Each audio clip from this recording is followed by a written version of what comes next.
హరే కృష్ణ. ఈ చాలా ఇంపార్టెంట్ రుద్రగీతము. మనకి ఎన్నో విషయాలు ఈ శ్లోకాల ద్వారా తెలుసుకున్నాము.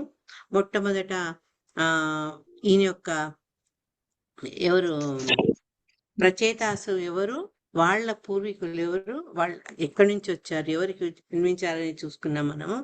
ఆ మహారాజు పృథు వెళ్ళిపోయినాక అతని పెద్ద కుమారుడు విజితాశ్రుడు అతను రాజవుడు చక్రవర్తి అవ్వడం, తర్వాత అతను సోదరుల వాత్సల్యంతో వాళ్ళకు కూడా తల ఒక దిక్కు వాళ్ళకి రాజపరిపాలన చేసుకునేటట్టు అవకాశం కల్పిస్తారు. తర్వాత ఆయన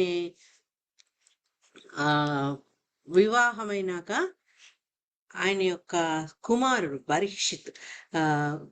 బర్హిషిత్ తర్వాత అతని ప్రాచీన బర్హి అని ఏ రకంగా అతన్ని చెప్పుకుంటారో, ఆ ప్రాచీన బర్హి యొక్క కుమారులైనటువంటి 10 మంది అందరూ సమంగా వాళ్ళ జ్ఞానంలో, వాళ్ళ భక్తిలో, వాళ్ళ ప్రవర్తనలో మంచి పూర్ణులు అనమాట. అటువంటి వాళ్ళ గురించి మనం తెలుసుకున్నాం.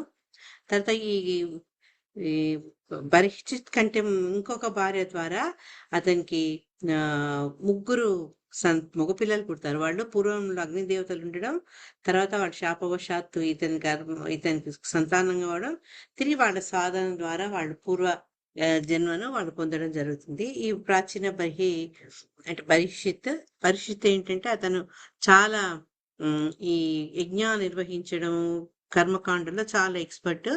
తర్వాత అతనికి జ్ఞానం కూడా ఉంది. దాంతో అతను ప్రజాపతిగా ఉంటాడు.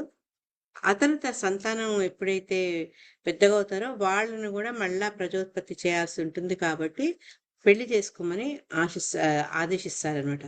ఆదేశిస్తే వీళ్ళు ఎంత అనుకూలమైనటువంటి సంతానం అంటే, వాళ్ళు వెళ్ళి ఆ తండ్రి యొక్క ఆజ్ఞను శిరసావహించి వాళ్ళు బయలుదేరుతారు అనమాట. 10,000 సంవత్సరాలు తపస్సు చేసుకునేందుకు బయలుదేరుతారు. ఈ 10,000 సంవత్సరాలు తపస్సు ఇద్దరు కూడా మనం థర్డ్ క్యాంటోలో చదువుకున్నాం. ఎవరు చేశారు అది? హరే కృష్ణ. కపిలుడి కోసం కర్దామముని. లేట్ అయింది ఆన్సర్, నేను చెప్పేశాను. సో కర్దమముని కూడా అంతే. ఎందుకంటే మనకు తెలుసు సత్యుగంలో వాళ్ళ ఆయుష్ కూడా అట్లా ఉండేది. అందుకని అంత తీవ్రంగా వాళ్ళు తపస్సు చేసేవాళ్ళు అనమాట. సో ఎప్పుడైతే ఈ ప్రచేతాసు తండ్రి ఆజ్ఞతోటి వాళ్ళు ప్రయాణం చేస్తుంటారో ఒక సుందరమైన ప్రదేశానికి పెడతారు. మనం ఈ 24వ అధ్యాయంలో ఆ సరస్సు యొక్క సౌందర్యాన్ని గురించి చాలా చక్కగా వర్ణించడం జరిగింది. అది చూస్తూ వాళ్ళు ఆశ్చర్యపడుతున్న సమయంలో దివ్య ధనులు వినిపిస్తాయి. ఆ సరస్సు నుంచి పరమశివుడు ఆయన యొక్క సహచరులతో కలిసి ప్రతి గాన మండలితో కలిసి ఆయన ప్రత్యక్షం అవుతారనమాట. ఎప్పుడైతే శివుడు ప్రత్యక్షం అవుతాడో వీళ్ళు సుగుణాలవంతులు కదా, అందరూ ఆయనకు వినయంతో నమస్కరిస్తారనమాట. నమస్కరించినప్పుడు విదుడు ఆశ్చర్యపోతాడు. ఇంత అసలు సామాన్యంగా శివుడు దర్శనం అందరికీ లభించదు. అటువంటిది ఈ ప్రచేతస్కి ఎంత సులభంగా అతని దర్శనం లభించింది అని. ఈ సందర్భంలో మనకు ఆచార్యులు ఏం చెప్తారంటే, ఎప్పుడు శివుడి గురించి మాట్లాడినా మనకు సరైన అవగాహన లేకుండా శివనింద చేయకూడదు. శివుడు ఎంత ఉదాత్తమైన వాడో ఈ రాబోయే శ్లోకాలు అతను ఎంత గొప్ప భక్తుడో మనకు అర్థమవుతుంది అనమాట. ఇదే సమయంలో విదురుడు ఏం చెప్తాడు అంటే, గొప్ప గొప్ప వాళ్ళు కూడా శివుని యొక్క సాక్షాత్కారాన్ని పొందలేరు. ఇక భౌతిక కోరికలు ఉన్నవాళ్ళు ఆయన్ని సంతోషపరిచి తద్వారా ఆ కోరికలను తీర్చుకుంటారు. కానీ ఆయనంతా ఆయన వచ్చి ఇక్కడ ప్రచేతాస్కి దర్శనం ఇవ్వడం విశేషం అనమాట. ఎందుకు అంటే వాళ్ళ యొక్క పుణ్య చరిత్ర, వాళ్ళ విధేయతలు అనమాట. తండ్రి ఆజ్ఞకు వాళ్ళు ఇచ్చినటువంటి విలువ, ఇవన్నీ ముఖ్యంగా వీటన్నిటికంటే ఏ ఉద్దేశంతో ఎవరిని పూజించేందుకు పోతున్నారో అది తెలుసుకున్న శివుడు వాళ్ళకి మార్గదర్శకం చేసేందుకు ఆయనంతలో ఆయన స్వయంగా వచ్చారు. ఇక్కడ వీళ్ళని పిలవలేదు, కానీ ఆయనే వచ్చారు. అది దాన్ని బట్టి శివుడి యొక్క కరుణాతత్వము, వాళ్ళ యొక్క వ్యక్తిత్వం ఈ రెండు మనకు అర్థమవుతుంది అనమాట. అర్థమైనాక ఆయన వీళ్ళకు బోధన చేయడం మొదలు పెడతారనమాట. బోధన ఎప్పుడైతే ఈ 10 మంది ప్రాచీన బలి సంతానం చూస్తారో శివుడు చాలా ప్రసన్నుడవుతాడనమాట. అయి వాళ్లకు తన యొక్క శిక్షణ, ఇన్స్ట్రక్షన్స్ కూడా మొదలు పెడతారనమాట. అదేంటి అంటే అందరికీ కాదు, కేవలము భక్తులకు అది చాలా విలువైందనమాట. ఆయన ఏంటి అంటే ఎవరైతే భగవంతుని భక్తులో వాళ్ళని ఆయనే అధికంగా అమితంగా ప్రేమిస్తారు అన్న విషయం 27 శ్లోకాల నుంచి 32 శ్లోకాల దాకా ఆ విషయాన్ని చర్చించడం జరుగుతుందన్నమాట. వాళ్ళని ఆశీర్వదించి మీరు ఏ ఉద్దేశంతో ఇట్లా బయటికి బయలుదేరారు అని చెప్తారనమాట.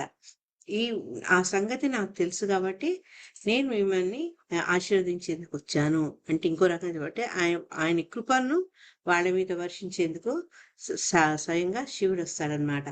ఈ సందర్భంలో ఈ శ్లోకాల్లో ఆయన ఇచ్చిన గొప్ప సందేశం ఏంటి అంటే, ఎవరైతే వాసుదేవుడికి శరణాగతి పొందుతారో అటువంటి వాళ్ళు ఆ వాసుదేవుడు ఎవరు? మొత్తం సర్వవ్యాపకుడు. తర్వాత ఈ జీవాలకు కూడా ఆయన్నే సృష్టికర్త. అటువంటి వాసుదేవుడికి ఎవరైతే ప్రియులో అటువంటి వాళ్ళు శివుడికి అతి ప్రియమైన వాళ్ళు అనే విషయాన్ని ఆయన చెప్తారనమాట. ఇది ఈ శ్లోకాల మెయిన్స్ ఏమంటారు సందేశం అదనమాట. తర్వాత ఎవరైతే వాసుదేవుడికి పూర్తి శరణాగతి పొందుతారో అటువంటి వాళ్ళలో ఒకళ్ళైనటువంటి ఈ ప్రచేతాసు చూసి ఈయన స్వయంగా వస్తారనమాట. వచ్చి తర్వాత ఇంకోటి ఏంటంటే శివుడు కూడా మామూలుగా దేవతల శివుడు ఈ ప్రచేతాసు దేవతల వాళ్ళు ఆశ్రయ తర్వాత ఏంటంటే వేరే ఇంకేమి కోరుకోలేదు. అటువంటి వాళ్ళు ఈవెన్ శివుడు కూడా అటువంటి వాళ్ళను ఆయన ఆదరించాడు. అంటే ఎవరైతే దేవతల్ని కోరికల కోసం ఆశ్రయిస్తారో వాళ్ళని కూడా తను ఆశ్రయించాడు. ఎందుకంటే స్వయంగా తను కూడా ఆ వాసుదేవుడి శరణాన్ని కోరుకున్నవాడు కాబట్టి ఎవరైతే వాసుదేవుడిని శరణు పెడతారో అటువంటి వాళ్ళు ఆయనకు ప్రియులు. అన్య దేవతాలను వాళ్ళ కార్యసిద్ధి కోసం కామ్య కర్మల కోసం ఎవరైతే ఆశ్రయిస్తారో వాళ్ళకంటే భగవద్భక్తులంటే అతనికి ఎక్కువ ఇష్టం అనమాట. అందుకని భగవద్భక్తులను చూస్తే అతనికి చాలా సంతోషం. తర్వాత ఇంకేం చెప్తారు అంటే, ఎప్పుడైతే మనం భక్తిభావంలో ఉన్నామో అది మన స్వధర్మాన్ని మర్చిపోవాల్సిన అవసరం లేదు అని చెప్పి, కానీ ఎవరైతే అటువంటి స్వధర్మాన్ని 100 జన్మలు చాలా పర్ఫెక్ట్గా ఆచరిస్తాడో అటువంటి వాడు బ్రహ్మ పదవిని పొందవచ్చు, బ్రహ్మ పదవిని పొందుతాడు. ఆ బ్రహ్మ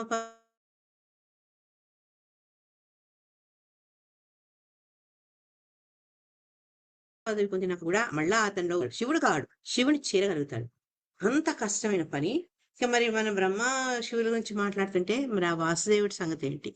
కానీ ఏ భక్తుడైతే ఆ భగవద్భక్తితోటి నిరంతరం భగవంతుణ్ణి ఆశ్రయించిన వాడు ఉంటాడో, అనాలాయిడ్ డివోషన్ అంటే ఎటువంటి కల్తీ ఉండదు. అనాలాయిడ్ అంటే అలాయిడ్స్ అంటే ఏంటంటే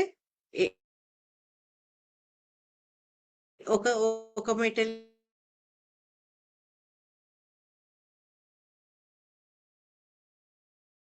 ఇంకో మెటల్ కలిసి అలాయిడ్ అంటే ఇటువంటి వాళ్ళు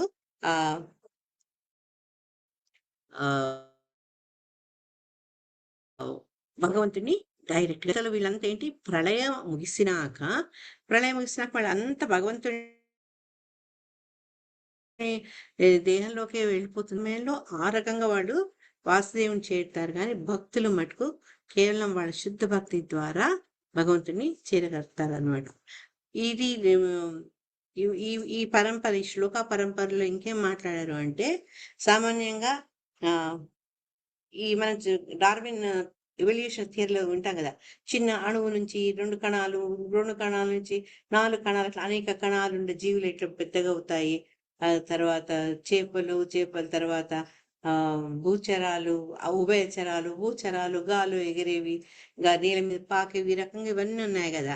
ఇవన్నీ ఏంటి అంటే ప్రతి ఒక్కళ్ళు కూడా ఈ రకమైనటువంటి జన్మలు తీసుకుంటూ అన్నిటికంటే ఉన్నతమైనటువంటి మానవ జన్మకు ఎప్పుడైతే చేరుతారో అప్పుడు వాళ్ళు స్వధర్మాన్ని వాళ్ళు పాటించాల్సి వస్తుంది. ఆ స్వధర్మాన్ని పాటించడం అనేది ఒక వ్యక్తి యొక్క మినిమం విధి అన్నమాట. లేకపోతే ఎప్పుడైతే ఈ వర్ణాశ్రమ వ్యవస్థ పాటించలేదో వాడు పశువుతో సమానము అని ఈ పర్పోర్ట్స్ ద్వారా చెప్పడం జరిగిందనమాట. అయితే మనకు మెయిన్ ఏంటి అంటే ఆ నాగరికత పొందినము అంటే అంతటితో అయిపోదు. మనం చేయాల్సింది ఏంటి అంటే కృష్ణ కాన్షియస్నెస్ వృద్ధి చెందుకొని భగవంతుని యొక్క చింతనను పెంచుకొని తద్వారా వైకుంఠానికి కృష్ణలోకానికి వెళ్ళేది మనకు టార్గెట్ ఉండాలి. శివలోకం బ్రహ్మలోకంతో సంతోషపడి ఉండకూడదు. మనం ఇంకా ఇంకా పైలోకాలకైనటువంటి విష్ణు వైకుంఠ లోకాలకు వెళ్ళేందుకు మనం ప్రయత్నించాలి. అప్పుడు అనమాట మనకు ఇచ్చినటువంటి ఈ చేతనను మనము సదుపయోగం చేసుకునేవాడు అవుతాం అనమాట. అటువంటి భక్తుల్ని శివుడు చాలా ఆదరిస్తాడు అని చెప్పి ఆయన ఇప్పుడు ఏం చెప్పారంటే నేను ఒక గొప్ప మహత్తరమైనటువంటి మంత్రాన్ని నేను మీకు చెప్పబోతున్నాను. ఆ మంత్రం ఏంటి అంటే చాలా పవిత్రమైంది, శుభాన్ని కలిగిస్తుంది. తర్వాత మన జీవితంలో ముఖ్యమైన గమ్యాన్ని చేరుకునేందుకు మనకు అది గొప్ప సాధనంగా ఉపయోగించగలం మనం అని చెప్తారనమాట. చెప్పి ఈ ప్రచేతాస్కి ఏం చెప్తాడు, జాగ్రత్తగా వినండి అని చెప్తారనమాట. అంటే వినడంలో ఈ మనకు వేదాలు కానీ అవన్నీ కూడా శృణు నుంచి వచ్చింది. ఈవెన్ భగవంతుడు అర్జునుడికి ఏం చెప్తారు, శృణు అని చెప్తారు. అంటే ఆ వినడము ప్రాపర్గా వినమని, శ్రద్ధగా వినమని ఇక్కడ శివుడు ప్రచేతాస్కి ఆదేశం ఇస్తాడనమాట.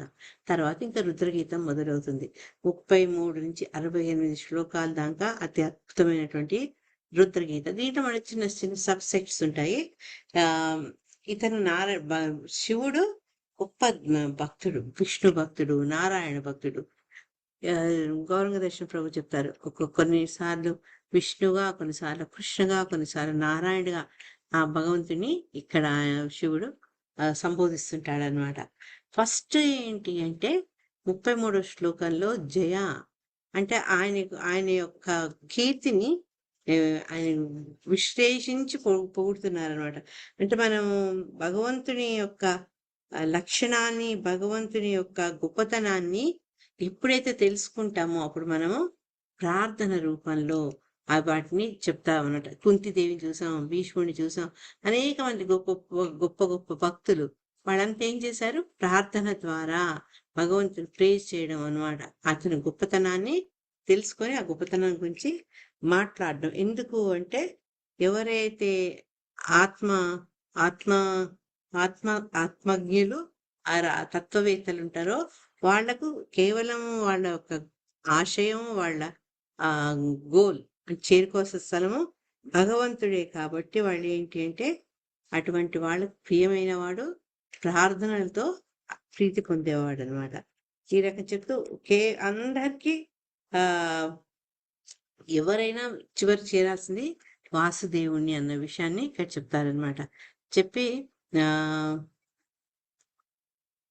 అసలైన ప్రేయస్ అంటే మన ప్రేయస్ ఎప్పుడైనా కూడా ఎట్లా స్టార్ట్ అవ్వాలి అంటే భగవంతుని కీర్తిస్తూ స్టార్ట్ అవ్వాలి. భగవంతుడికి అక్కర్లేదు మనం ఆహా ఓహన్ పొగడక్కర్లేదు. కానీ ప్రేయస్ అంటే ఏంటంటే ఇద్దరు కూడా సాధిస్తున్నాం, భగవంతునితో చేసే సంభాషణ, భగవంతుడి గొప్పతనాన్ని గుర్తించి మన దీనత్వాన్ని ప్రకటించుకుంటూ ఆయన గురించి పలికిన చక్కటి అక్షరమాలలు అన్నమాట ప్రేయర్స్. ఆ రకంగా ఎప్పుడైతే భగవంతుడు మనం ప్రే చేస్తామో ఆయన పరమాత్మ రూపంలో మనలో ఉన్నటువంటి స్వామి మనకు వేరే దారి తప్పకుండా సరైన మార్గంలో భక్తి పదంలో ఎలా ముందుకు జరుగుతాము అనేది అంతర్గతంగా ఆయన మనకు ఆదేశాలు ఇస్తారనమాట. అదే విషయాన్ని ఇక్కడ శివుడు చెప్తున్నారు. ఆయన ఏంటంటున్నారంటే నేను కూడా ఎప్పుడు నీ భక్తుడుగానే ఉండాలి అని కోరికను వ్యక్తపరుస్తాను. ఇక ఇంతకంటే ముందు మనం ఫస్ట్లో ఏం చదువుకున్నామంటే శ్లోక స్టార్ట్ చేసేటప్పుడు ఈయన శివుడు ఏం చేశారు, ప్రేయర్స్ కంటే ముందు 34, 35, 36, 37లో భగవంతుణ్ణి ప్రార్థిస్తారు. ఎందుకు ప్రార్థించారంటే అంతఃకరణ శుద్ధి కోసం. అంతఃకరణ శుద్ధి అంటే వాసుదేవుణ్ణి చేతన చక్కగా ఉండాలని, చిత్తం సంకర్షణని, అహంకారం అనేది ఉండకూడదు. అంటే మిథ్యాహంకారం ఉండకూడదు, నేను నీ సేవకుడు అన్న భావన నాలో ఎప్పుడు తొలగకూడదు అని ప్రే చేస్తారు. తర్వాత ప్రద్యుమ్నుడు ఎవరంటే బుద్ధికి అధిపతి. అతన్ని పూజించి నా బుద్ధి ఎప్పుడు కూడా నీ భక్తిలోనే స్థిరంగా ఉండేటట్టు నన్ను రక్షించమని కోరుకుంటారు. ఆఖరికి అనిరుద్ధుడు అంటే మన మనసుకు అధినేత అనమాట.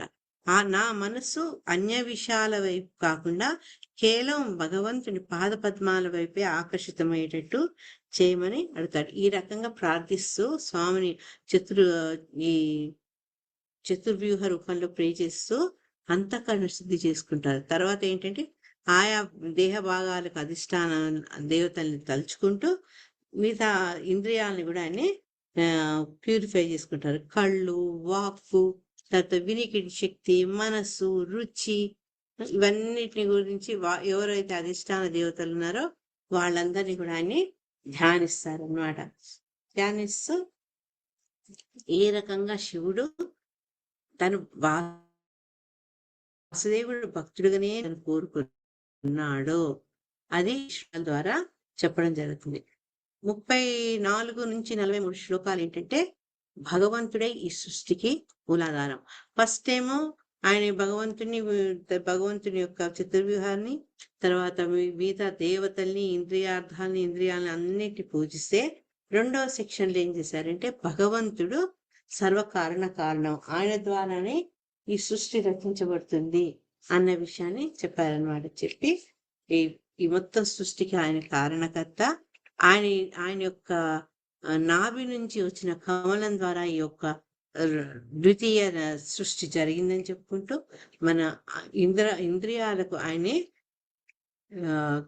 కారకుడు, ఋషికేశుడు అని కూడా చెప్తారనమాట. చెప్పి ఇవన్నీ ఏంటంటే ఎన్ని మార్పులు ఆయన వల్ల జరిగినా ఆయన మటుకు ఎటువంటి వికారానికి లోపడకుండా వికారాలకు అతీతంగా ఉంటారు. ఎందుకంటే ఆయన యొక్క దేహము దివ్యమైనది. మన ఈ భౌతిక ప్రపంచంలోకి వచ్చినప్పటికీ ఆయన దేహం దివ్యమైందన్న విషయాన్ని మళ్ళీసారి నొక్కి చెప్తారనమాట. అక్కడ చెప్పి ఈ నలుగురిని తలుచుకుంటూ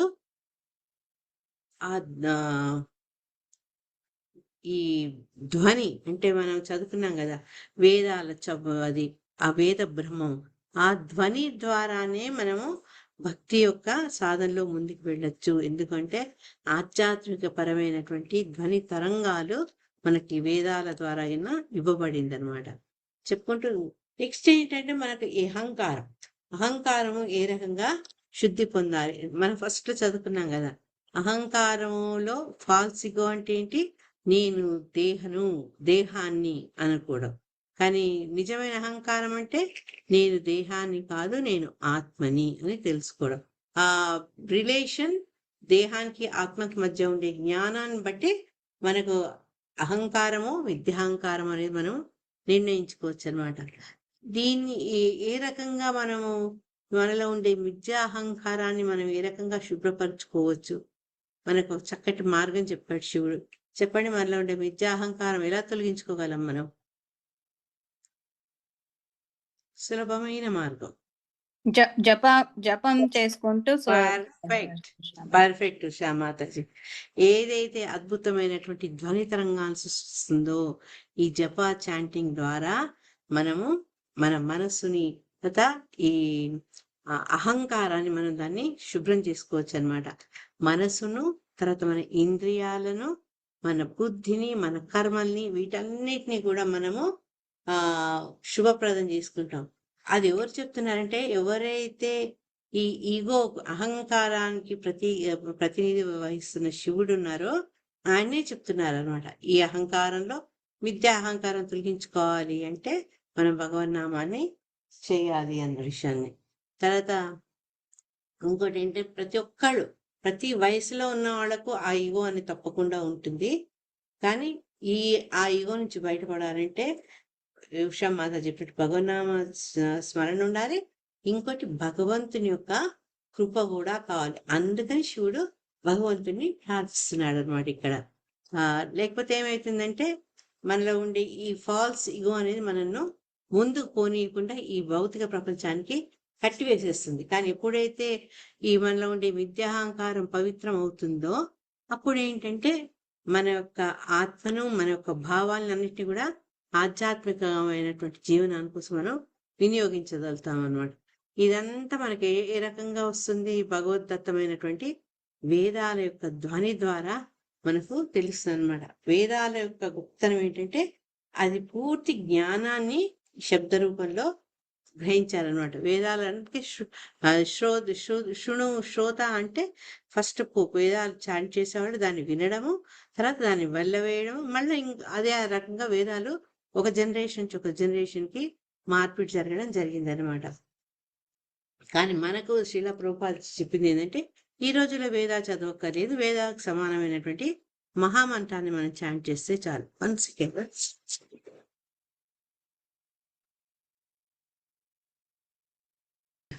ఆ తర్వాత ఒక డివోటీ ఏ ఏ తర్వాత వచ్చే శ్లోకాలు ఏంటంటే ముందంతా ఫస్ట్ ఆ చతుర్వ్యూహాలు ప్యూరిఫికేషన్ మాట్లాడితే, రెండో దాంట్లో భగవంతుని యొక్క భక్తి ఎలా ఉండాలి, అహంకారం నుంచి బయట ఎలా పడాలని చెప్పుకుంటూ, మూడో సెట్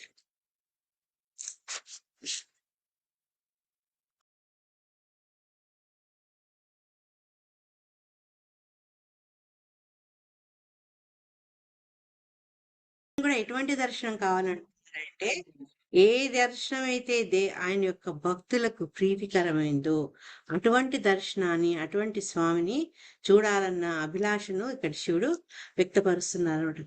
ఈ శ్లోకాలు ఏంటంటే భగవంతుని యొక్క రూపం గురించి 44 నుంచి 52 శ్లోకాల దాకా భగవంతుడి రూపం గురించి వస్తుంది అనమాట. దీంట్లో ఇది ముఖ్యమైనది ఏంటి అంటే దర్శనంను దిదృక్షున దేహి భాగవతార్చితం. ఏ ఏ ఏ రూపాన్ని, ఏ సుందర రూపాన్ని అయితే ఈ భాగవతులు అర్చిస్తారో అటువంటి రూపాన్ని నాకు దర్శనం ఇవ్వమని శివుడు అడతారు. ఇంకా మనకి శివుడి ప్రేయర్సే నడుస్తున్నాయి. మళ్ళీ మధ్యలో ప్రేయర్స్ అయిపోయినాక మళ్ళీ ఆయన ప్రచేతాలకు ఆదేశాలు ఇస్తుంటారు అనమాట. ఇక్కడ ఏమడుగుతున్నారు అంటే భగవంతుని యొక్క ఆ రూపాన్ని చక్కగా వర్ణిస్తున్నారు అనేక శ్లోకాల ద్వారా. 44 నుంచి 52 8 శ్లోకాల్లో ఆ రూపాన్ని వర్ణిస్తూ, ఎందుకు భగవంతుని రూపం అంత విశేషమైంది అంటే అంత సౌందర్యం రాసిపోసుకునేటువంటి ఆ భగవంతుడి రూపము అన్ని ఇంద్రియాలు కూడా సంపూర్ణమైనటువంటి ఆనందాన్ని కలిగిస్తుంది కాబట్టి అటువంటి రూపాన్ని నేను దర్శించాలి అని అడుగుతున్నారు అనమాట. ఇది ఎంత అంటే ఈ శ్లోకాలన్నీ కూడా చాలా దీర్ఘంగా భగవంతుడి యొక్క ప్రతి అంగాన్ని వర్ణిస్తూ దాని సౌందర్యాన్ని వర్ణిస్తూ ఉంటుందన్నమాట. దీన్ని బట్టి మనకు రెండు తెలుసుకోవచ్చు. ఒకటి ఏంటంటే భగవంతుడు నిరాకారి కాదు, సుందర రూపులో కూడా ఐశ్వర్యస్య సమగ్రస్య అంటే ఆయన యొక్క సౌందర్యం కూడా పూర్తిగా సంపూర్ణంగా ఉంటుంది. ఆ విషయం వచ్చినప్పుడు శిలా ప్రభుపాద చెప్తున్నారు, స్పిరిచువల్ వరల్డ్, మెటీరియల్ వరల్డ్ అన్నిటితో పోలిస్తే కూడా అత్యంత సౌందర్యం ఎవరిదంటే భగవంతుడిది అని చెప్తున్నారు అనమాట. చెప్పి ఇక్కడ ఆయన్ని వర్ణన ఎట్లా ఉంటుందంటే భగవంతుడిని విష్ణు ఆకారాలు, ఎందుకంటే 4 భుజాలు, శంఖ చక్ర గదాయుధాలు వీటన్నిటి గురించి వర్ణిస్తారు. అది చెప్పా కదా ఈ గీతంలో ఆయన విష్ణు, కృష్ణ, నారాయణ ఇవి కలిసి చెప్తుంటారు అనమాట. సో మనకి ఇక్కడ నారాయణ పాము గురించి చెప్తుంటారు ఆయన. ఈ 4 హస్తాలుగా భుజాలు కలిసి ఉండడము, తర్వాత మేఘవర్ణంతో ఉండడము ఇవన్నీ వర్ణిస్తారు. తర్వాత భగవంతుడి యొక్క సుందరమైన చిరునవ్వు, ఆ కరుణామైన రూపు ఇవన్నీ చెప్తారనమాట. చెప్పి ఆఖరికి ఎక్కడికి వస్తారు ఆఖరికి ఆ రూప వర్ణాల్లో మాతాజీ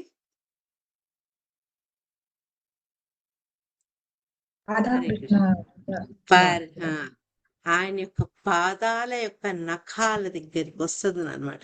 ఆ శివుడిని రుద్రగీతం ప్రత్యేకత ఏంటంటే సామాన్యంగా మనకు భగవంతుడి పాదాల నుంచి ముఖ దర్శనం దాకా వెళ్ళడం అంటే రుద్రుడు మటుకు సేమ్ మళ్ళీ నారదుడు లాగానే ముఖార వింద నుంచి ఆ పాదార విందాల సౌందర్య వివరణ దాకా వస్తారనమాట.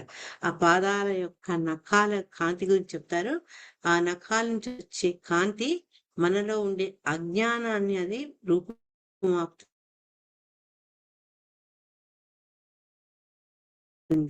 మనలో ఉండే ఆ పాదాలను ఆశ్రయించడం వల్ల జన్మ జన్మల్లో మన హృదయాలు పేర్కొన్న అంధకారంతో భగవంతుని పట్ల ఆకర్షణ, భగవంతుని పట్ల భక్తి పెరిగేటట్టుగా ఆ పాదాల నఖాలు ఉన్నాయని చెప్తూ, ఇంకా ఏంటంటే మొత్తం ఆయన యొక్క దివ్యలోకాలు కూడా ఈ నఖాల యొక్క కాంతితోటి అవి తేజవంతంగా ఉంటాయనే విషయాన్ని కూడా చెప్పడం జరుగుతుంది అనమాట.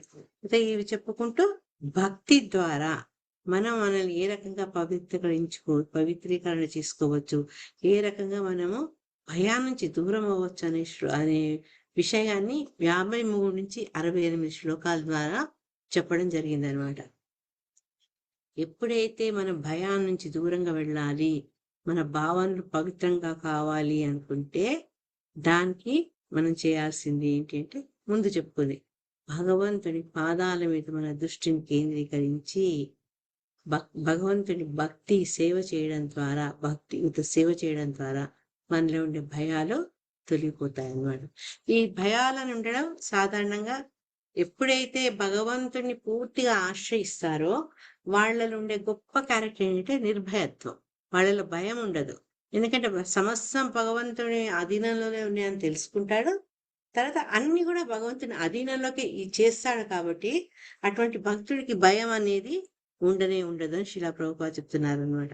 చెప్తూ ఆ భగవంతుని యొక్క భక్తి రావాలి అంటే ఒక సంఘ్ అసోసియేషన్ ఎంత గొప్పదో, ఎంత విలువైందో ఆ సందర్భంగా చెప్పడం జరుగుతుంది.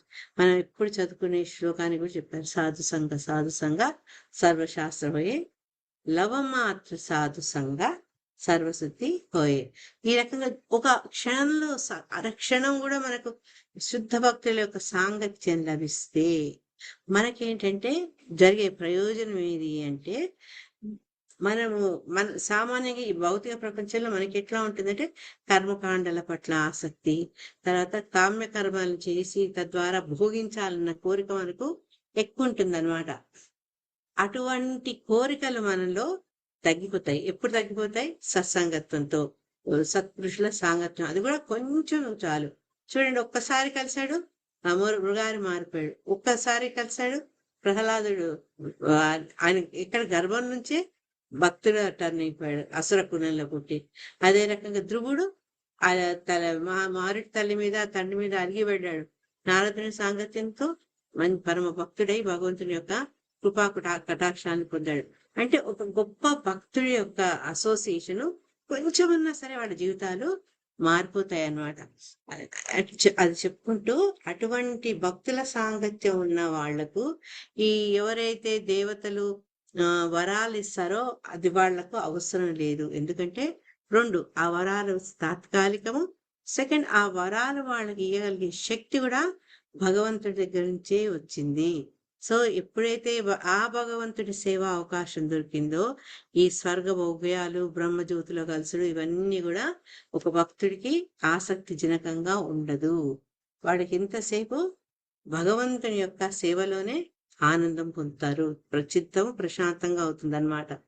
కాబట్టి మనం గుర్తుంచుకోవాల్సింది అంటే ఒక గొప్ప శుద్ధ భక్తుని ఆశీర్వచనం లేకపోతే భగవంతుని యొక్క దివ్యత్వం మనకు అర్థం కాదు. ఇప్పుడు శిలా ప్రభుపాదుల వారు వచ్చి ఎన్నో విషయాలను మనకు అంటే మనం చదువుతున్నా కూడా అందులో ఉండే మెసేజ్ మనం అర్థం చేసుకోలేము. కానీ ఆచార్య ముఖ్యంగా శిలా ప్రభుపాద పర్పోర్ట్ ద్వారా మనం తెలుసుకున్నప్పుడు ఓ ఇలానా అన్న విషయం మనకు కొంచెం బోధపడుతుంది. అందుకని ఒక గొప్పతనం తెలవాలన్నా మనకు కావాల్సిందంటే ఆచార్యుల ద్వారా అది వినడం అన్నమాట. ఇంకేం చెప్పారంటే శివుడు ఈ బ్రహ్మన్ అంటే ఏంటి అనే విషయాన్ని కూడా ఇక్కడ ప్రశ్నించారు అనమాట. బ్రహ్మన్ అంటే భగవంతుని యొక్క దేహ కాంతి, తర్వాత సర్వవ్యాపకం. అది కూడా భగవంతుడే సృష్టించారు, ఆయన్ని పోషించారు, చివరికి ఆయనలోనే ఆయన లయం చేసుకున్నారు ఈ శక్తుల ద్వారా చెప్పారు. సారీ, ఇంకా కొంచెం పని అవుతుంది. ఓకే. తర్వాత ఏదైతే భౌతిక ప్రపంచంలో మనం సోకాల్డ్ హ్యాపీనెస్ అనుకుంటామో ఇవన్నీ ఏంటి అంటే చక్కటి ఉదాహరణ ద్వారా ఖండించారు శిలా ప్రభుపాద. మొన్న పోయినసారి కూడా గుర్తు చేశారు మీరు. అంటే ఒక సుఖాన్ని ఆస్వాదించడం అంటే ఒక హనీ బీలో అంటే ఈ తేనె తట్టు నుంచి తేనెను ఆస్వాదించే ప్రయత్నంలో ఎలా భంగపడుతుందో కష్టపడి తన తేనె సేకరించిన తన తేనె ఎంజాయ్ చేద్దామంటే మిగతా తేనెటీగలన్నీ పుడతాయి అన్నమాట. అట్లా ఒకదాని ఒకటి కుట్టుకుంటూ ఆ కుట్టుకుంటే మళ్ళీ తేనెను రుచి చూస్తూ ఆనందిస్తాయి. ఆ రకంగా ఉంటారు అన్నమాట ఈ భౌతిక ప్రపంచంలో మనం అనుభవించే ఆనందాలు. ఇవేవి లేకపోతే ఏంటి ఆ కాలం మృత్యువు కాలం రూపంలో వచ్చి మనల్ని కబళిచ్చేస్తుంది. దానికి మనకు రెండు ఎగ్జాంపుల్స్ ఇచ్చారు. ఎవరికైనా గుర్తుందా? కాలం రూపంలో ఏ రకంగా కబళిస్తుందో. హరే కృష్ణ మాతాజీ. ఒకటేమో ఒక జంతువు, మాతాజీ ఎలక అండ్ సర్పం. Yes correct, snake and mouse. ఏ రకంగా అయితే ఎలక వచ్చి గబుక్కున పాము వచ్చి ఎలుకను గబుక్కున మింగేసిందో ఆ రకంగా మనం ఎన్ని ప్లాన్లు వేసినా ఎన్ని ప్రణాళికలు వేసుకున్నా కాలము మృత్యు రూపంలో వచ్చి సడన్గా వాటిని కబళిచ్చేస్తుంది అనమాట. ఇక్కడ భగవంతుడి కాల రూపంలో ఆయన యొక్క గొప్పతనాన్ని శివుడు చెప్తున్నాడు అనమాట.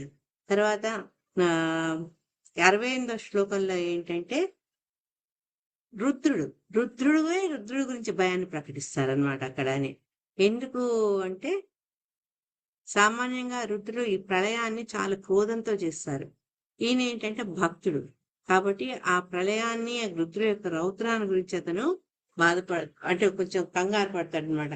కనపడేసి ఇటువంటి భయాలు మన భక్తుల్లో ఎప్పుడూ ఉండవు. ఎందుకంటే భక్తులకు లయం గాని సృష్టి గాని అనే వాటి మీద వాళ్ళకి పెద్ద వ్యత్యాసం ఉండదు. వాళ్ళకి ఏంటంటే భగవంతుణ్ణి వెళ్ళడము, భగవంతుని సేవించడమే వాళ్ళకి ఇంపార్టెంట్.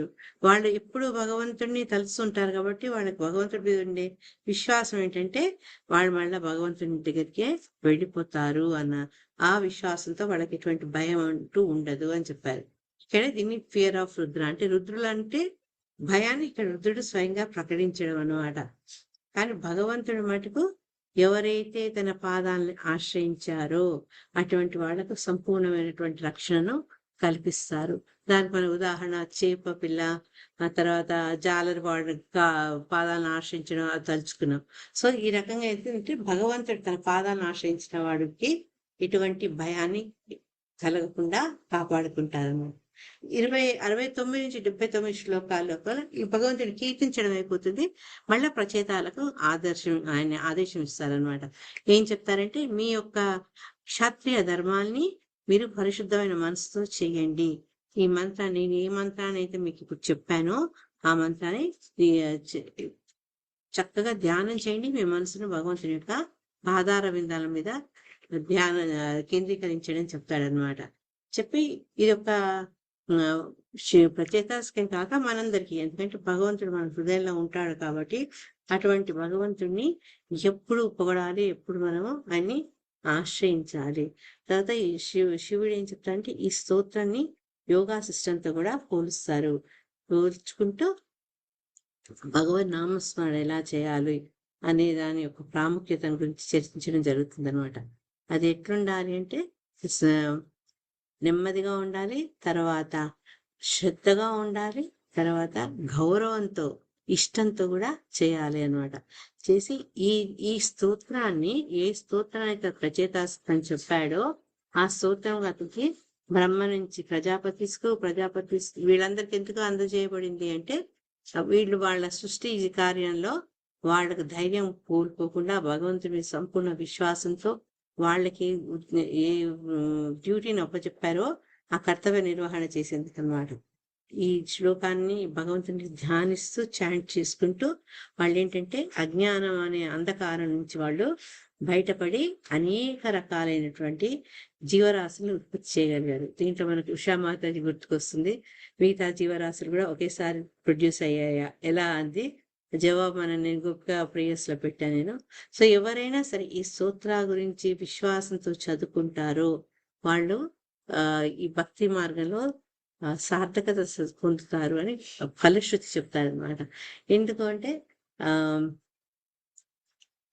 పొద్దున్నే లేవడము, చాంటింగ్ చేయడము, భగవంతుడికి నమస్కారాలు అర్పించడము, తర్వాత మనం చేసే జపాన్ని యువతల వాళ్ళు వినేటట్టు, వినడం వల్ల వాళ్ళ కర్మబంధాల నుంచి బయటపడేటట్టు ఇవన్నీ చేస్తాం కదా మనం. ఇవన్నీ చేసినప్పుడు ఏంటి అంటే ఈ కర్మబంధాల నుంచి మెల్లమెల్లగా మనము బయటపడే అవకాశం ఉంటుంది. ఇది ఏంటి అంటే మనకు భగవంతుడి యొక్క భక్తి ద్వారానే అది మనం సులభంగా సాధించగలం. ఏ రకంగా అంటే భగవంతుడు మన ద్వారా ఎందుకు ఈ విషయాలు చెప్తున్నారంటే ఆయన డైరెక్ట్ ఎప్పుడు క్రెడిట్ తీసుకోరు. ఎట్లయితే అర్జునుడి ద్వారా అందరికి భగవద్గీత ఇచ్చారో ఆ రకంగా మనకు అనేక ఎగ్జాంపుల్స్ తలుచుకున్నాము. ఈ ఈ సందేశాన్ని అంటే మన ద్వారా 10 మంది విని ప్రయోజనం పొందేటట్టు భగవంతుడు కోరుకుంటాడు అన్నమాట. ఇది చెప్పుకుంటూ ఆఖరికి ఏం చెప్పారు అంటే మనం ఎప్పుడైతే శుద్ధ భక్తి నిశ్చలంగా చేస్తామో అది మన కోరికల్ని మనం కోరకుండానే నెరవేరుస్తుంది. అంటే భగవంతుడు తెలుసు అంతర్యామి అని, మనలో ఎటువంటి కోరికలు ఉన్నాయో చూసుకొని ఆ కోరికల్ని సరైన విధంగా తీర్చడం అది భగవంతుడే తీసుకుంటాడు అనమాట. అది ఎటువంటిది అంటే ఈ ప్రేయర్స్ మనం యోగం చేయడం అటువంటిది, తపస్సు చేయడం వంటిది.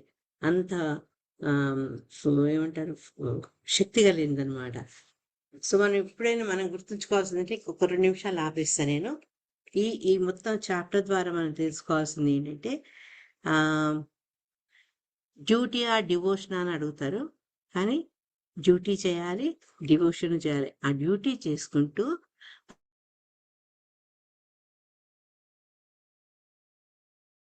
ఆ కర్మ ఫలాన్ని తర్వాత భక్తునితో చిన్న అరక్షణ సాంగత్యం కూడా మనల్ని భక్తి మార్గంలో ముందుకు తీసుకొస్తుంది. తర్వాత ఒకవేళ శివుడి భక్తులు అని చెప్పుకునేవాళ్ళు శివుని ప్లీజ్ చేయాలి అంటే వాళ్ళు శివుడికి ఏది ఇష్టమో అది చేయాలి. అంటే వాసుదేవుడు అంటే శివుడికి ఇష్టం కాబట్టి వాళ్ళు కూడా వాసుదేవుడిని ఆశ్రయం పొందాలి. తర్వాత ఈగో మనలో అందరిలో ఉండే ఈ అహంకారం అనేది ఉంటుంది కదా, అదేంటంటే నువ్వు అణుస్తున్నా కొద్దీ అణిచే ప్రయత్నాలు చేస్తుంటే కూడా అది ఇంకా విజృంభిస్తుంది అనమాట. అందుకని ఏం చేయాలి అంటే ఆ అహంకారాన్ని మనము ఈ శబ్దం ద్వారా, శబ్ద బ్రహ్మం ద్వారా అదొక మంత్రంగా మనం మార్చుకోవాలి. ఆ ఈగోని ఏంటి అంటే మనలో ఈ మంత్రం ద్వారా చేస్తుంటే మనలో ఉండే మలినం అనే ఆ ఈగో అనే మలినం తొలగిపోతుంది అనమాట. తర్వాత ఈ భాగవతం వినడం ద్వారా, ఇటువంటి స్తోత్రాలు వినడం ద్వారా మనలో ఉండే భయాలు, అనిశ్చిత్వాలు పోతాయి అన్నమాట. కానీ మనం గుర్తుంచుకోవాల్సింది ఏంటంటే కాలం అన్నిటినీ కబళించేస్తుంది, కానీ అది కబళించలేనిది ఏంటంటే మనం చేసినటువంటి భగవద్భక్తి. అది మన భగవద్గీతలో నేర్చుకున్నాం కదా. ఈ జన్మ నుంచి నెక్స్ట్ జన్మలో పోయినా కూడా మనం చేసిన భక్తి మనం వెంబడే కంటిన్యూ అవుతుంది అనమాట. ఏదైతే కాలమహితంతో నశించిపోతుందో అటువంటి వాటి గురించి మనం ఎక్కువ వృధా ప్రయత్నాలు చేయడము, ఓవర్ ప్రణాళికలు చేయడం అనవసరం. అది కూడా మనం గుర్తుంచుకోవాలి. తర్వాత మన మార్నింగ్ అంటే మన ఉదయం నుంచి మన సాధన ఎట్లా ఉండాలి అంటే భగవంతుని జ్ఞానంలోనే మనము మన హృదయాన్ని పెట్టాలి అని. దీనికి ఒక సేయింగ్ ఏం చెప్తారంటే win the morning loosen the కర్మ. అంటే పొద్దున్న నుంచి మనం కనుక సరైన పద్ధతిలో, సరైన విధానంలో పొద్దున్న స్టార్ట్ అయితే ఇంకా మనం చేసే పనులలో ఉండే కర్మ మనను బంధించదు అని చెప్తున్నారనమాట. ఒకసారి ఎప్పుడైనా మనకు చాలా కష్టం అనిపించింది అనుకోండి ఈ భక్తి చేయడము, అప్పుడు ఏం చేయాలంటే ఇటువంటి స్తోత్రాలను మనము జపించడం ద్వారా మనలో మళ్ళా రెట్టింపు ఉత్సాహం పెరుగుతుంది. కాబట్టి ఈ రుద్రగీతానికి అదొక శక్తి ఉందన్నమాట. తర్వాత మనకుండే కోరికల్ని మనం ఏంటంటే పూర్తి అణుచుకోలేం. ఎట్లయితే ఈగోనో కోరికలు కూడా అంతే, అణుస్తున్నా కొద్దీ అవి మళ్ళా విజృంభిస్తుంటాయి. అందుకని ఏంటంటే ఆ కోరికని ఎటువైపు మనం మళ్ళించాలో అవి తెలుసుకొని తద్వారా భగవంతుణ్ణి మన ఇంద్రియాలని కూడా మనం ప్రీతిపరచుకోవచ్చు. సో ఎప్పుడైతే భగవంతు ధ్యానంలో మన ఇంద్రియాలు పెడతామో క్రమక్రమంగా ఇంద్రియాలు క్లియర్ అయిపోతాయి. తర్వాత ఆ ఇంద్రియ వాంఛలు కూడా ఆటోమేటిక్గా తీరుతాయి. మనం ప్రసాద సేవనము అవన్నీ విన్నాం కదా ఇంతకుముందు. సో ఇదేంటంటే ఈ ఒక మాటలో చెప్పాలంటే భక్తి అనేది ఎలా చెయ్యాలి అనే దానికి ఇది ఒక మాన్యువల్ అనమాట. ఏది రుద్రగీతం. కాబట్టి అదేంటి ఏదో జస్ట్ చెప్పడం కాదు, మనం ప్రచేతాస్కి వాళ్ళు చెప్పడము, ప్రచేతాసాన్ని ఆచరించడము, తద్వారా భగవంతుని యొక్క కరుణం పొందడం నెక్స్ట్ చాప్టర్స్ లో చూస్తాం. కాబట్టి ఇది ఏంటంటే అది ప్రత్యక్షంగా దాని ఫలితాలను మనం చూడగలుగుతాం. కాబట్టి ఒక ఫిలాసఫీ కాదు అది, అది ఒక ప్రాక్టికల్ మాన్యువల్ అని చెప్పారనమాట. సో దీన్ని బట్టి మనకేం తెలుస్తుందంటే శివుడికి భక్తులంటే ఎంత ఇష్టమో, అందుకని ఆయన తనకు తెలిసిన విషయాన్ని భక్తులకు చెప్పి తద్వారా భగవత్ ప్రాప్తికి ఆయన తోడ్పడ్డారు. సో ఈ రుద్రగీత మనలో ఉండే భక్తిని పెంచేందుకు, మనలో ఉండే టెంప్టేషన్స్, వేరే ఆకర్షణ నుంచి కొంచెం ఆ ప్రభావం తగ్గించేటట్టు చేసేందుకు సహాయపడుతుంది. కాబట్టి రుద్రగీతాన్ని చదువుకున్నాం. ఎప్పుడైనా మనసు కలతపడ్డప్పుడు, మధ్య మధ్యలో భగవంతుని మనస్ఫూర్తి కూర్చొని అది వేరు పని తలుచుకోవాలన్నప్పుడు పొద్దున్నే లేచి ఒకసారి రుద్రగీతం చదువుకోండి. Lord will be happy, Rudrudu also happy అవుతాడు, మనం కూడా ఇంకా హ్యాపీగా ఉంటాం. హరే కృష్ణ. సో రేపటి నుంచి కొత్తది